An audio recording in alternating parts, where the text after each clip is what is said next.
এতবার শপথ করে তোমাদেরকে বলছি, বান্দারা শুনো, তোমাদের মধ্যে যে ব্যক্তি নিজেকে পরিশুদ্ধ করতে পারলো, যার আত্মশুদ্ধি হয়ে গেল, এই ব্যক্তি শেষ হাসি হেসে ফেললো, জান্নাতি হয়ে গেল, সাকসেস হয়ে গেল।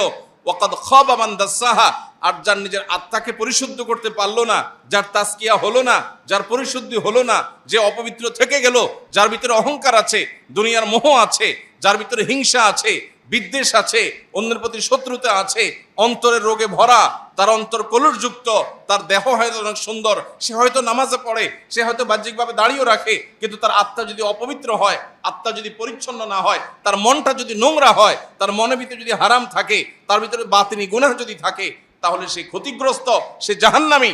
এই কথা বলার জন্য আল্লাহ 11 বার টানা বিরতিহীন শপথ করেছে। ভাইরা আমার, তাহলে যেই ফরজটার ব্যাপারে আল্লাহ তাআলা কোরআনে এত গুরুত্ব আরোপ করেছেন, যে কথা বলতে গিয়ে টানা 11 বার শপথ করেছেন 7টি আয়াতের মধ্যে, সেই বিষয়টা আমাদের কাছে সবচেয়ে অবহেলিত। এটা ইন্টারেস্টিং বিষয়। যে জিনিসটা কোরআন হাদিসে যত বেশি গুরুত্বপূর্ণ হবে, শয়তান সেটা আমাদেরকে তত বেশি ভুলিয়ে রাখবে।